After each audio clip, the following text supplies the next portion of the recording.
lewat advokat ini, ya mudah-mudahan nanti orang-orang yang golongan menengah ke bawah pemahamannya tentang hukum bisa kita bantu, bisa kita kasih pemahaman, dan bisa kita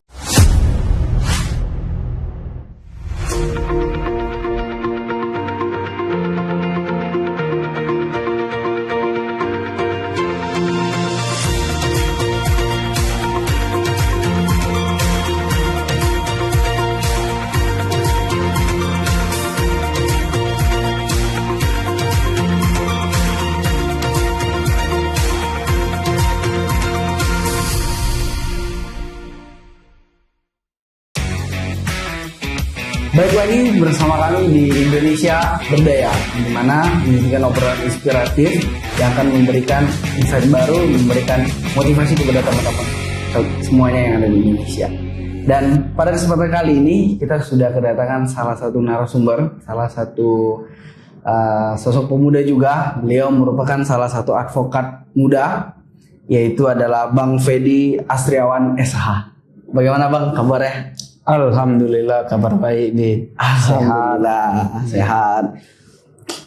Terima kasih nih Bang udah datang ke podcast Indonesia Berdaya untuk membagikan cerita inspiratif ya kepada teman-teman, karena memang di Indonesia Berdaya sendiri kita pengen muda berkarya, muda berdaya, dan muda memberdaya. Itu sekali lagi terima kasih banyak. Gimana nih Bang Fedy ya? Bang Fedy aktivitasnya sekarang nih Bang? Jadi aktivitasnya sekarang ini kebetulan merantau ke Jakarta karena memang ada sesuatu hal yang beda ketika kita dari pelosok negeri bertarung di ibu kota. Jadi awal mula kenapa saya memutuskan untuk, ya kalau saya boleh mengambil istilah, bukan merantau sih, tapi hijrah. Iya, hijrah. Hijrah dari pelosok negeri ke ibu kota. Oh. Tapi sebelumnya dari mana nih Bang? Pelosok negeri ini yang dimaksud? Jadi kita itu ya boleh dikatakan pelosok negeri karena memang pertama dari sisi pendidikannya memang masih tergolong rendah perhatian dari pemerintah. Itu terbukti ketika saat ini kan pendidikan dilakukan sistem daring. Nah, sistem daring ini mengharuskan para siswa untuk belajar lewat Zoom. Nah, belajar lewat Zoom ini tentu harus menggunakan fasilitas internet. Nah, di tempat kita itu kebetulan sudah 76 tahun Indonesia merdeka sampai sekarang, alhamdulillah di Kecamatan Kinal itu sinyal belum ada. Kemarin? Jangankan sinyal, tower aja belum ada sampai sekarang. Sampai sekarang belum ada dong. Tapi alhamdulillah sudah ada titik terang ketika kemarin ada beberapa teman-teman yang memperjuangkan lewat jalur masing-masing. Ada yang jalur birokrasi, ada yang jalur media nasional, dan yang lain-lain. Ada juga yang jalur karena memang kliennya ini adalah Telkomsel, dia langsung ke kliennya tersebut. Berarti abang ini berasal dari desa Kinal ya Bang? Kecamatan gitu. Iya, Kecamatan Kinal terdiri dari 14 desa. 14 desa. Iya. Dan akhirnya merantau ke Jakarta untuk berkarir gitu. Iya, memutuskan hijrah ke Jakarta. Memutuskan hijrah gitu. Tapi tadi di awal abang sempat bilang ada sesuatu gitu. Apa itu sesuatu itu? Jadi kalau boleh saya mengambil istilah, jadi di Indonesia kalau Pancasila itu adalah sumber dari segala sumber hukum, Jakarta adalah sumber dari segala sumber penghasilan. Oke, betul. Itu satu. Kemudian dari grade juga. Karena saya basicnya hukum dan insya Allah sebentar lagi jadi advokat. Jadi memang agak beda ketika turun ke daerah beracara kan, katakanlah ada klien kita yang tersandung kasus.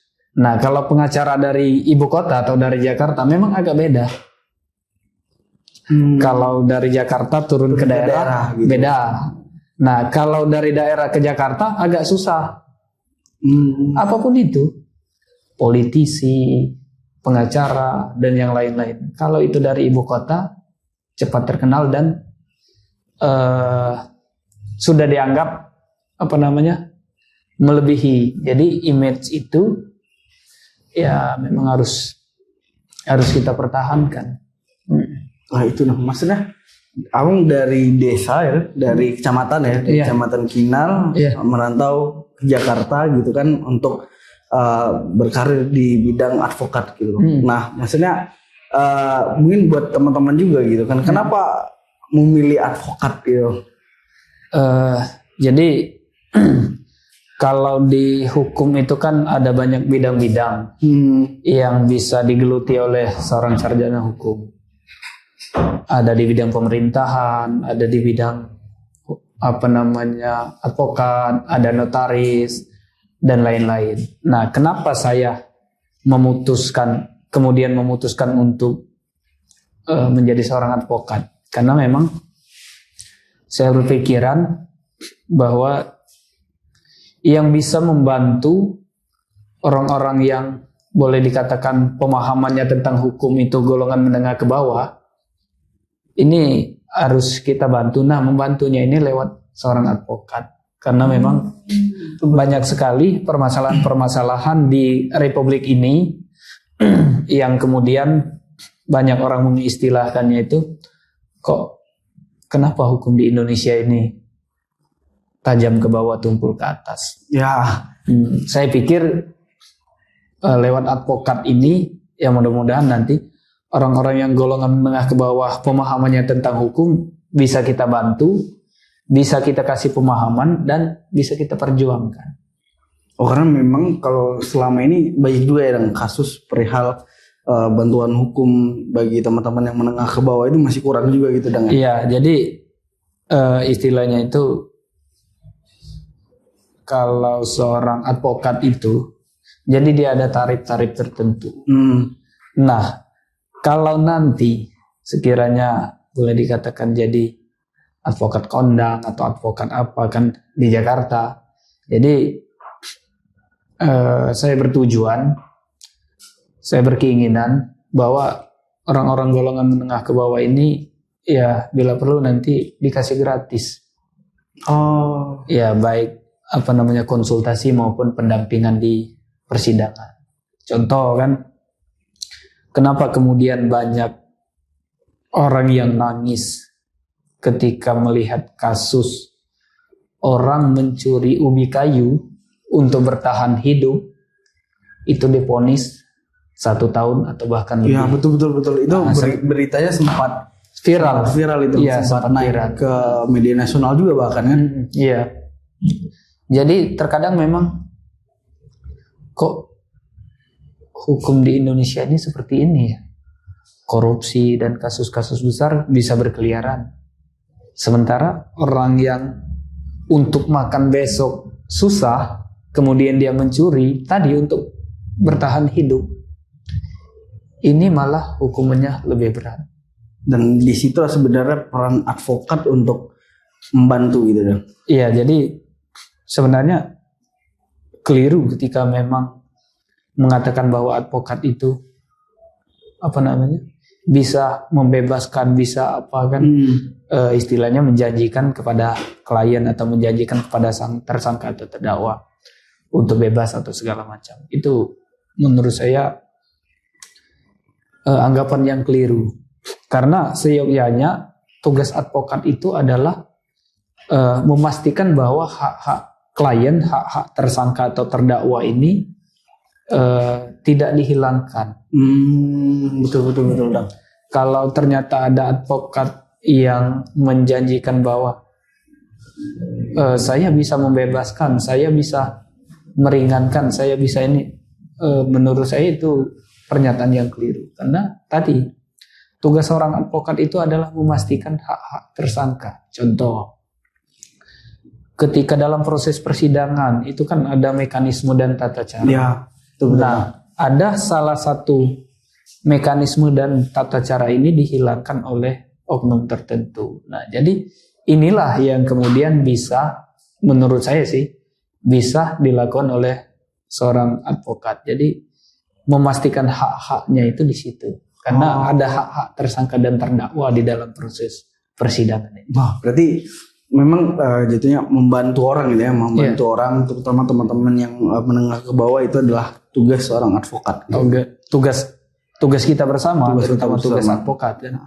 Tapi ini sangat menarik nih, maksudnya mungkin banyak di sana muda-mudi yang masih bingung gitu kan, atau masih bingung atau masih takut gitu kan untuk masuk di dunia atau di jenjang karir advokat ini gitu. Tapi kalau dari abang sendiri gimana melihat jenjang karir sebagai seorang advokat gitu?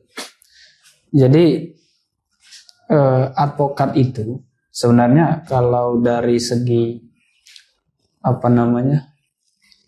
katakanlah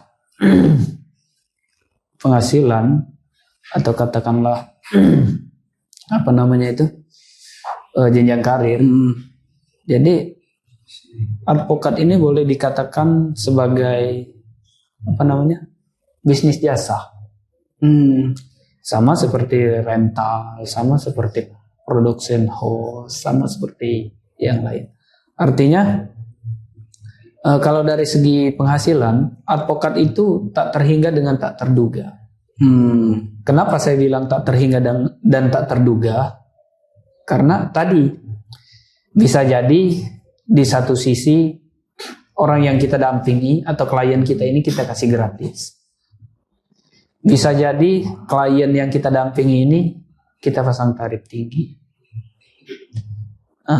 Di Jakarta khususnya, kalau saya pernah ngobrol dengan senior, bahwa tarif tanda tangan surat kuasa aja itu 35 juta. Baru tanda tangan surat kuasa, belum ke proses pendampingan di persidangan, belum P-Success, belum yang lain-lain. Artinya dunia advokat ini di samping menjanjikan di bidang sosial, juga di bidang ekonomi. Jadi memang di advokat ini memang peluangnya masih sangat besar ya, Dang? Iya, peluangnya sangat besar, apalagi kita sudah terkenal. Di samping terkenal, memang berisi kan. Betul. Tapi ini tentunya nih Bang, sesuai dengan apa yang Abang sampaikan tadi kan, sampai akhirnya Abang bisa tahu juga gitu, ternyata jenjang advokat itu luas, dan Abang memastikan diri gitu kan untuk terjun di bidang advokat. Pasti kan selama itu punya proses, Bang. Nah, pasti kan ada jatuh bangunnya gitu kan untuk menggapai hal itu gitu. Nah, itu boleh Bang di-share kepada teman-teman sekalian gitu kan, supaya jadi pembelajaran juga. Jadi teman-teman, ya pertama kalau melihat dari kuliah, saya sebenarnya kuliah agak lama juga, 7 tahun lebih. Jadi dalam jangka waktu 7 tahun, ya tentu banyak suka duka yang dialami. Banyak juga hal-hal yang menginspirasi. Banyak juga materi yang sudah dikeluarkan. Tapi lebih daripada itu, saya berpesan kepada kita semua, terutama yang sedang menempuh pendidikan, bahwa lama atau sebentarnya kuliah itu bukan patokan untuk jadi orang sukses. Artinya, ya meskipun 7 tahun, ada juga yang sukses. Meskipun 4 tahun, ada juga yang sukses. Artinya ya tergantung kepada diri pribadi dan tergantung kepada nasib. Ya, karena kalau saya pernah memotivasi teman-teman itu, bahwa tugas kita hanyalah berjuang, berusaha dan berdoa. Selebihnya bukan keputusan kita. Jadi boleh dikatakan bahwa ya Tugas kita hanya berjuang, berdoa, berusaha. Masalah hasil bukan wewenang kita. Ya, betul. Saya juga sepakat itu. Intinya kita berusaha, bekerja keras gitu kan, dan tinggal lagi nanti ada yang menentukan bagaimana hasil yang memang patut kita dapat gitu. Tapi selama proses itu ya Bang, pasti kan misalnya ada contoh nggak salah satu halangan terbesar gitu? Apakah terkadang kan banyak nih tantangan-tantangan itu kan banyak datang dari eksternal, dari internal gitu kan. Nah, mungkin yang bisa menjadi buat teman-teman juga itu satu contoh halangan yang mungkin ya itu terjadi di Abang, dan bagaimana Abang coba melewati hal itu gitu. Karena kan kebanyakan orang ini Bang sekarang, apalagi anak muda ya Bang. Anak muda ini kebanyakan mereka punya masalah, mereka punya gangguan segala macam, tapi mereka tidak mampu dan tidak sanggup untuk keluar dari hal itu gitu. Nah, mungkin bisa diceritakan. Sebenarnya kuncinya hanya satu, malas. Apapun itu kuncinya hanya satu, malas. Lambat kuliah itu kuncinya karena malas ke kampus, malas ngerjakan tugas, malas yang lain. Dan sama seperti ketika punya masalah, karena malas untuk curhat, malas untuk cerita ke yang lain, makanya masalah itu dipendam sendiri. Ya, jadi betul. Ya apapun masalah kita, ya tentu kita punya teman terbaik lah untuk kita curhat, untuk kita menyampaikan keluh kesah.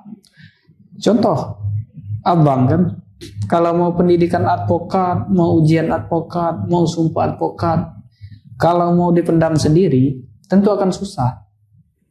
Tapi tadi ada jalan Tuhan untuk menyelesaikan keluh kesah kita. Ada akan banyak orang-orang yang datang ketika kita kesusahan. Allah tahu itu. Berarti kalau saya ngambil dari sana, Bang, berarti harus sharing ya, berarti harus berbagi. Iya. Harus memang ya, kita sebagai insan hidup tidak bisa sendiri, betul. Iya, karena memang manusia itu adalah zoon politikon. Artinya manusia itu tidak bisa hidup tanpa manusia yang lain. Contoh, Abid datang ke sini, tentu banyak campur tangan manusia. Abid ke sini entah pakai motor, entah pakai mobil, entah apa. Mobil tentu ada yang bikin, BBM tentu ada yang jual. Jadi ya itu tadi. Makanya saya sering mengatakan kepada teman-teman bahwa jangan pernah menyepelekan orang. Karena setiap orang pasti ada tugas dan fungsinya masing-masing. Orang dikatakan kaya karena ada orang miskin. Orang bisa dikatakan sebagai pemimpin karena ada anak buah. Dipimpin. Ya, ada juga yang dipimpin. Jadi seperti itu. Intinya jangan pernah menyepelekan orang. Wow, ini jujur maksudnya pemahaman baru juga untuk saya tentang hidup, dan mungkin buat teman-teman juga kan yang sekarang menonton video ini, bahwasannya ya hidup itu pertama kita adalah manusia yang pasti membutuhkan orang lain kan? Ya. Dan yang kedua pada dasarnya ya kita harus menghargai siapapun orang itu kan, baik kaya ataupun Kaya, miskin. Nah itu, dan mungkin ini udah ini kan mungkin teman-teman yang nonton ini banyak yang masih muda ya kan, masih muda gitu kan. Sebenarnya di usia muda itu ya kan, nah, mungkin Abang sudah melewati itu atau sekarang proses untuk melewati itu. Apa sih Bang sebenarnya yang memang harus kita lakukan gitu? Ini terlepas dari profesi Abang sekarang kan sebagai advokat gitu kan. Nah itu apa sih sebagai pemuda itu? Iya. Pertama, jangan menunggu sampai usia 30-an untuk berbuat dan melakukan sesuatu. Jadi intinya selagi masih bisa, manfaatkan waktu muda itu untuk berbuat dan melakukan sesuatu. Contoh, kalau sekarang ini di tempat Abang itu Jadi anak-anak muda ini ya banyak yang nongkrong tidak karuan. Betul. Iya, jadi apa namanya, boleh dikatakan mau mabuk tapi tanggung.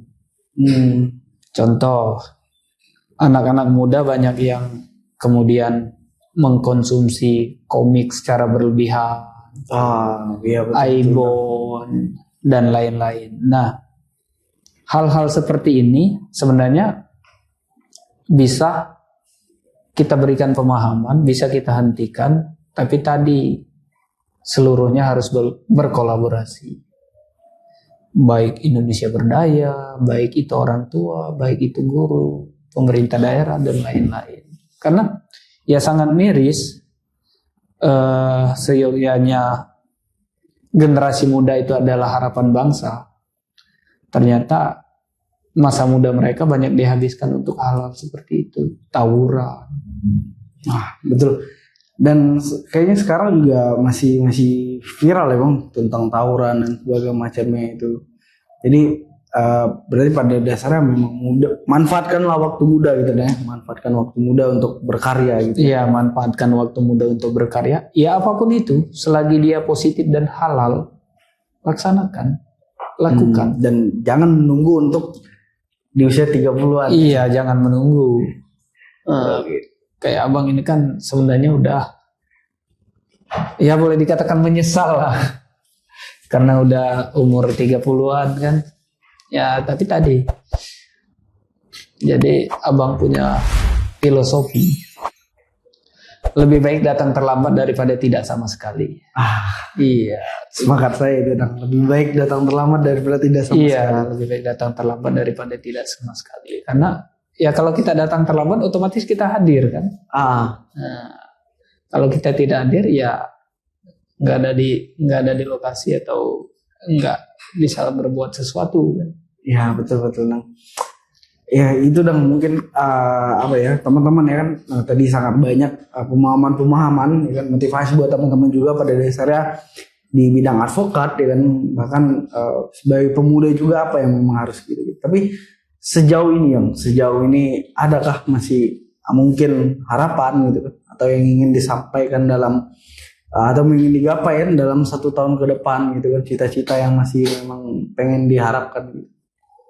Jadi pertama kepada teman-teman yang menonton atau seluruh masyarakat, baik itu di Kecamatan Kinal, Kabupaten Kaur, Provinsi Bengkulu maupun warga negara Indonesia, bagi yang membutuhkan bantuan hukum atau bagi yang mau katakanlah sharing, bagi yang mau diskusi berkaitan dengan hukum, boleh di Facebook, boleh di WhatsApp, boleh.